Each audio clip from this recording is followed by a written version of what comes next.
Cosmic. Not sponsored, but my DMs are open.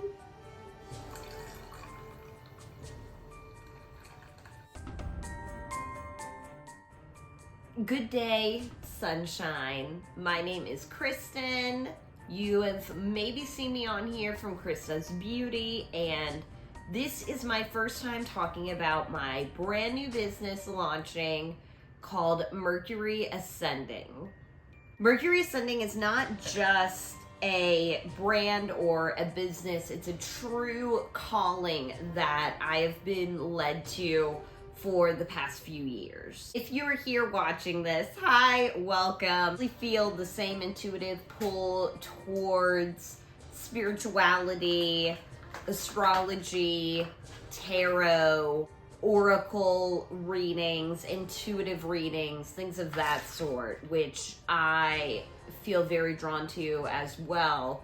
So I feel this is an alignment for us to be meeting here together. This first video I have for us today is basically going to give you an example of an astrology reading that you could book with me through my website today. Birth chart reading for Mercury Ascending. My business launched at June 11th, 2025 is when we went live online, 8:56 p.m. in Henrico, Virginia, where I live.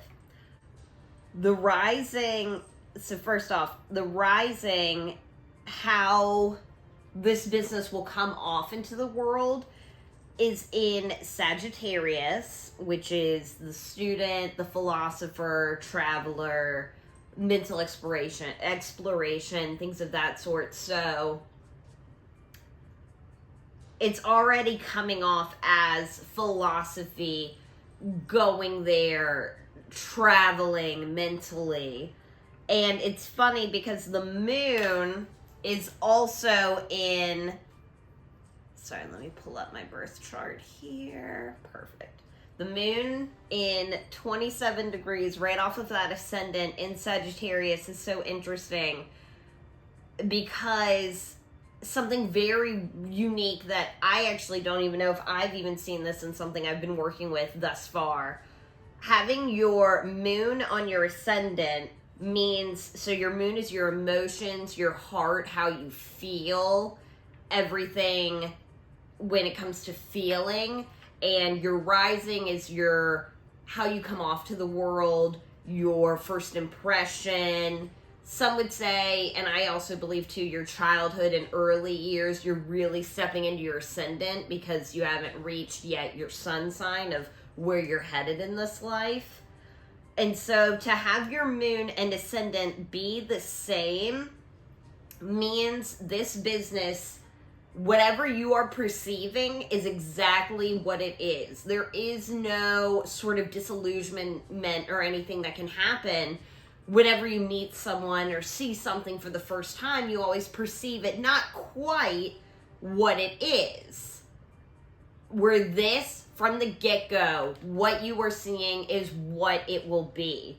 And in the sign of Sagittarius, just the student, the philosopher, the traveler, it's already just such a, you're going to go places through working and getting readings through me. Capricorn in the first house, which is also interesting. So I use Placidus when it comes to astrology readings. Some astrologers prefer whole sign chart readings. There's so many different layouts when it comes to it, which is where your houses, which are your areas of life, that the different energies and archetypes are playing into. Some people prefer to have it all just even pie slices. I prefer Placidus because I find it's way more exact and gives exact degrees. Some pie slices are really small, some are really big, some don't make a lot of sense, but I think as humans we're very complex, and Placidus system, in my opinion, we have the science and the availability to do it now. It's a more modern way of taking on astrology as opposed to traditional that does the whole signs, equal slices, which this is just my preference. Putting that out there, disclaimer. Capricorn in the first house, and then there's no planets within that. Well, there is, but I'll get to that in a moment. For the most part, with Capricorn being the remaining of that house. So Capricorn is the hermit, the structurer, very much very career-oriented, disciplined, structured. And then in the first house is very how you come off, again, like your charisma, your aura, vibe, appearance, identity. So it's going to be a very structured way of healing or working together. And then we have at the very tail end of that first house, Pluto is in 3 degrees of Aquarius in the first house. So Pluto is the unseen, unconscious, destruction, death, transformation, rebirth. And in the sign of Aquarius, which is kind of, I think of the weirdo of the zodiac, but also like the weirdo genius, revolutionary, truth sayer. Pluto is a very transformative placement and planet. It's all about transformation, death, and rebirth. And with it being in the sign of kind of like the weirdo, essentially, going to be unexpected, weird transformation in the ways you wouldn't expect it, or in the unseen or the unknown. And also that's still in that first house of, again, like appearance, identity. You're gonna go there deep and direct from the get-go in the time span of working and doing our one-on-one readings. And then we have Aquarius is the ruler of the second house in this chart. Aquarius again being the weirdo, the genius, and then the second house of possessions, money, income, resources, value. So again, this is a business still. This is my way of putting my offerings out there for value and payment. So I'm going to get that income and be able to have resources for possessions, supporting my family, values, all of that. But again, through doing, it's not your mundane, typical, ordinary, structured work. It's your weird, out of the box, different way of approaching things that could potentially possibly make my way of living, is what it's looking like, hopefully manifesting it, that. But the birth chart indicates it could, very much. Then we hop into the third house, which also has our North Node in Pisces in the third house. So North Node is your fate, sort of like your purpose, your destiny, in the sign of the mystic, the dreamer, intuitive, which I should also say I am a Pisces sun moon. That is me in general. So it's kind of fate that I, as a Pisces sun, would be working with this chart and birthing this business, essentially, where the purpose of it is in the hands of a Pisces, the mystic, the dreamer, the intuitive sort of guide here. And then in the third house of communication, learning and teaching, writing, siblings, books, roots. So in that, well, not roots, but siblings. Me being able to work with and kind of coach, communicate, teach, and learn even, it's just a very transformative and just fate. This is the type of services this exact business is what I should be doing at this exact time due to the astrology. It's destined, literally in the stars. And then also another very karmic one, Saturn coming up after Pisces North Node. We have Saturn in Aries in the 3rd house. Saturn is karma, responsibility, discipline. Karma is, or Saturn, you go through your Saturn return between the years of 27 to 30 about. And basically it's kind of like your responsibility. You are transitioning from childhood to adulthood. It's like the initiation, essentially, where you kind of review all of the life lessons that you've learned in your childhood to prepare you and transition you into adulthood. So it's the planet of, you're going to work now, you're going to do what I say, but then it'll be heavily rewarding after that.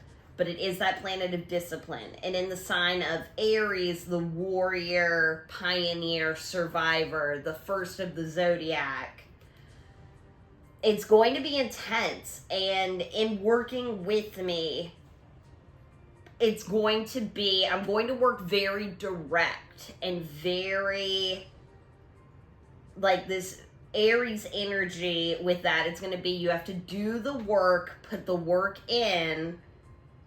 It's the only way you're going to get that payoff in the end, but it's going to be so worth it, because we're going to go there and we're going to really, like, again, that Pluto in the 1st house in Capricorn, we're going to go there, we're going to hit that trigger, and we're going to really work through it.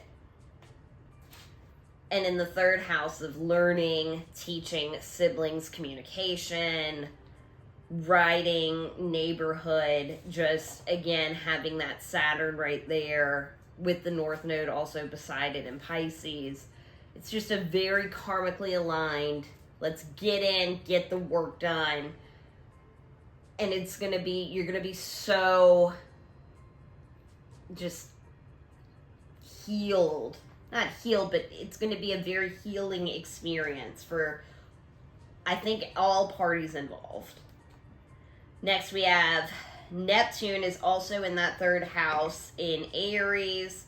Neptune is your ideals, intuition, imagination, fantasy, in the sign of the warrior, the survivor, and again, still in the 3rd house of communication, teaching, siblings, writing, neighborhood. So it's kind of interesting that it's right there beside Saturn, because Neptune, it is fantasy, it is imagination, it is intuitive and ideals. There is also a little bit of delusion that can come with Neptune. So I think with it paired nicely and in the sign of Aries, again, with both Saturn and Neptune there, you really need to lean on Saturn for that balance and stability, because Neptune is going to want to come in and, well, help you tap into intuitive, just fantastic gifts. You do need to be careful to balance it with that Saturn so you don't go into Delulu territory.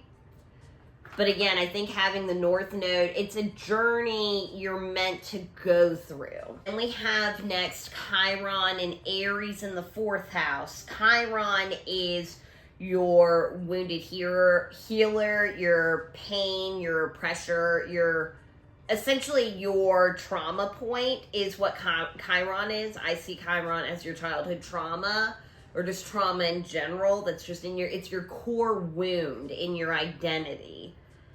And in Aries, again, very intense. It's very much that warrior survivor sort of vibe here. And in the 4th house, the house of roots, family, home, ancestors, childhood, nostalgia. Again, that is a direct saying, we will touch on things that are not going to be easy to digest and not for the faint of heart.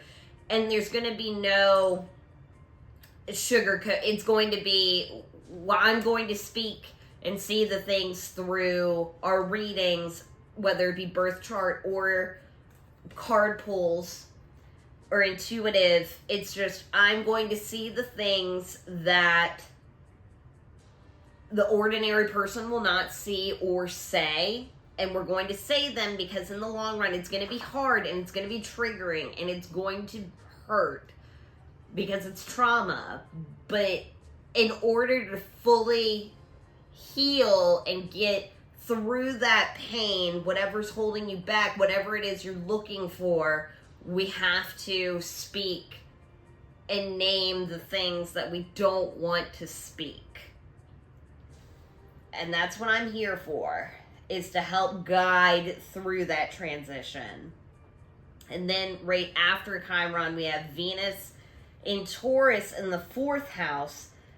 Venus, Aphrodite, essentially, the planet of love, pleasure, and beauty, in a sign, in the sign that she is owner of, essentially, in traditional astrology, of Taurus. We have our earth spirit, musician, silent one, like the embodiment of love, pleasure, and beauty in the body, in the 4th house of the upbringing, the roots, and the home. Again, it's going to be hard with that Chiron in the 4th and hitting that trigger point. It's going to be hard, and it's not going to be comfy and light and fluffy and love and light. It's going to hurt and sting, but with it, your heart is going to start healing and be on its path of healing after that.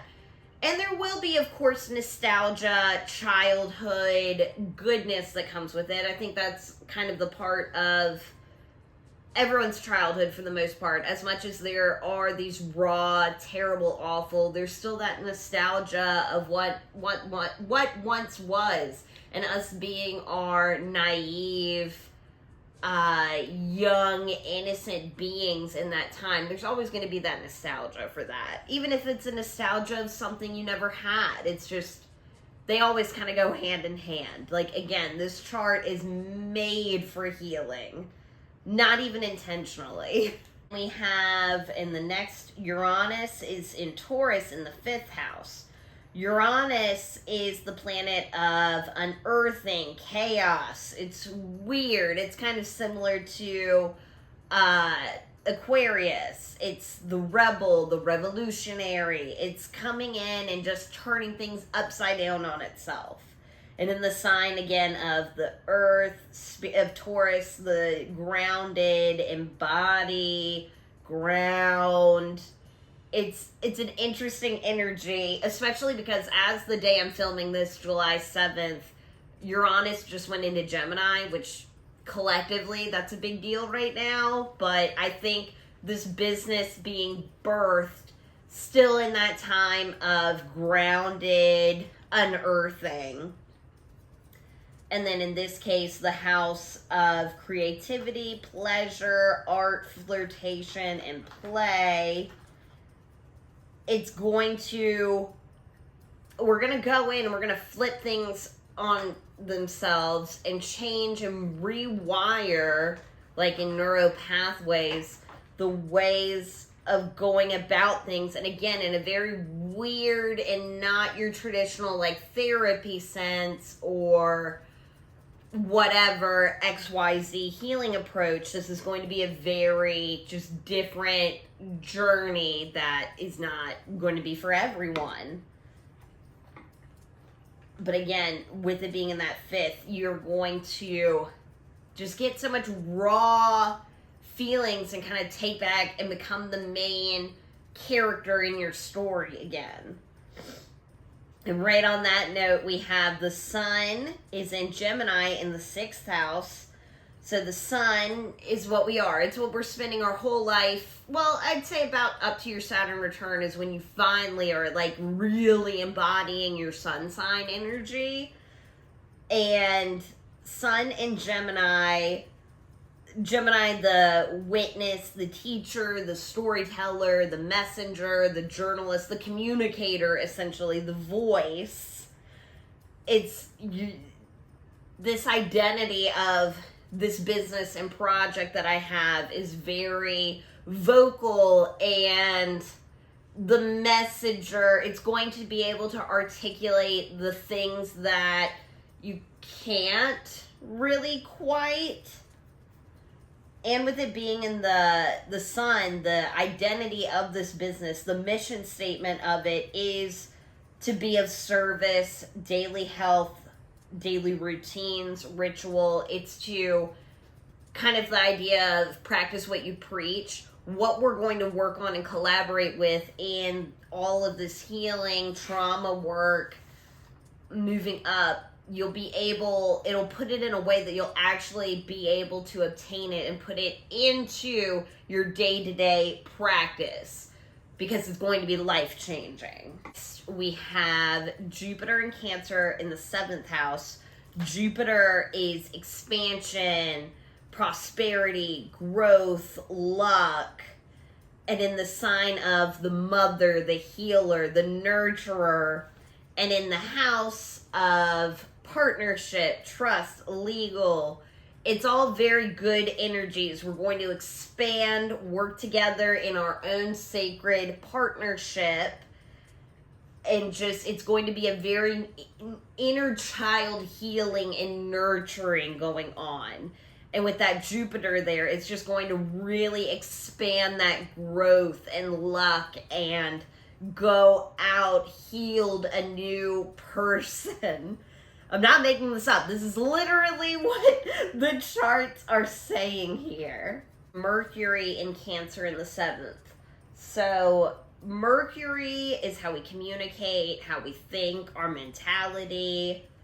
And again, in the sign of the nurturer, the healer, and in the house of partnership, we're going to be able to, again, articulate, name the triggers, the trauma, what needs to be healed, work and transform, death, rebirth with that Pluto in the 1st, and then come into just a new age of understanding for yourself through this sacred partnership. Next is Mars and Leo in the 8th house. Mars is the warrior, very Aries energy. The warrior, action, energy, survivor almost. And in the sign of Leo, I think of as the king or queen bee, you know, the performer, but also the pure inner child joy that only that magic that a child can have, like at the holidays. That's Leo energy. That just pure play and fun and happiness, lighthearted. That is true Leo, like goddess energy. And it's interesting with Mars there, that again, survivor, action, Aries energy, embodying that child, inner, happy, light, golden, sunshine, happiness in the sign of, or in the house of the 8th, which is death, rebirth, the subconscious, the psyche, resentment, death, like all of these things.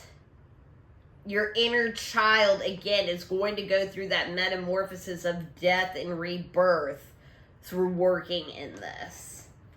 Virgo in the 9th. Virgo is the servant, the martyr, the perfectionist.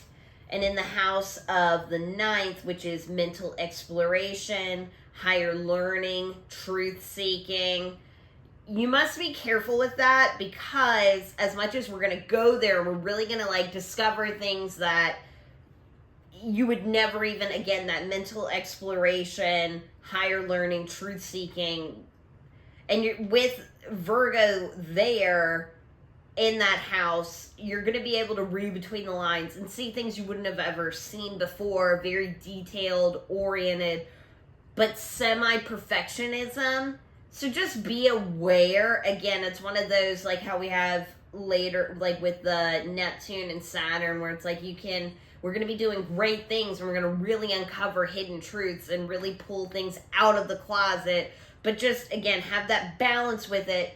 With the 9th in Virgo, just be careful not to get stuck in overthinking, over perfectionism, especially after the reading. Just try not to overthink it or overanalyze. Don't get too analytical. And then we have the midheaven, which is your highest point of your chart, and it's right on the cusp going into your 10th house of career and public image. So it's basically kind of that career, how you come out into the world, your public, like online image, career image. And in the sign of Libra, the lover, the peacemaker, the justice, again, like, the career side of this, or should say, seeing this as a business, the public image of this is going to be balance, justice, keeping everything on a very balanced, even ground sort of look to it. And even probably giving the client a balanced, peaceful outlook of their own life after these readings. And then we have Scorpio and the 11th. Scorpio is the deep, intense, like, going there placement, very intense sign in the house of community, friends, network. Because we are going to go very deep and really go into those hidden truths that we're going to unlock. Eventually, the goal, too, is to have a community built through these clients together. I'm working on projects, not just for one-on-one readings, but to eventually offer like monthly sort of things and essentially build our own community from the ground up. And it's going to be other truth seekers out there just like you.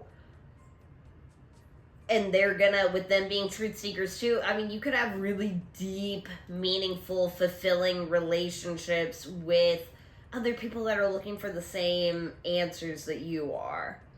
And finally then, with Mercury ascending, the 12th house is back in Sagittarius, where that ascendant and moon is. It's the explorer, the traveler, and in the 12th house now of secrets, healing, spirit. Also, it's very Piscean, mystic, dreamer, dream realm. Like with Sagittarius being the rising and moon there, and tapping into, it's almost like the spirituality of things, or the afterlife, or the what, fill in the blank you can think of there.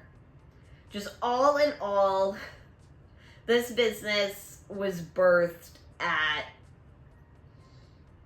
divine timing. I mean, that's how the universe works. Everything is in its own divine alignment and timing.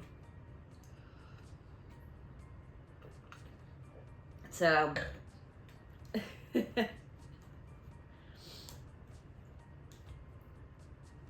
I know that was a lot.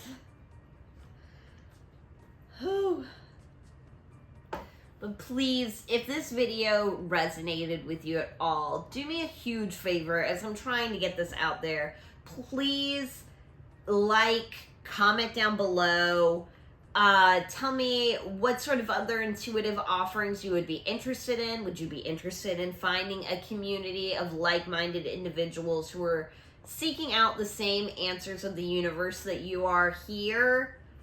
Please, if you or someone you know you think would appreciate this, share this out into the world. I'm hopefully going to be recording this too to get onto a podcast, so please send this episode to somebody, share this YouTube video with someone. Just really any way to get this business out would mean just so much to me. this is my passion project, what I wake up thinking about constantly. Yes, I still do hair. Yes, that is my career, and I love doing it. But this right now in my life, it's helped me through so much in my own personal life, and I want to be there and help others and know that it's not alone, not just with having a guide or someone who knows and speaks the language of the universe to help you understand your meaning in all of this, but just to know that the universe has a plan. There are messages and signs and support all around us. I mean, literally written in the stars for you. And I just want to be the one to articulate and share that knowledge with you in whatever way that I can. I really, really appreciate you taking the time to watch this video, and I will see you in a future reading with me. Bye, loves. Have a great one.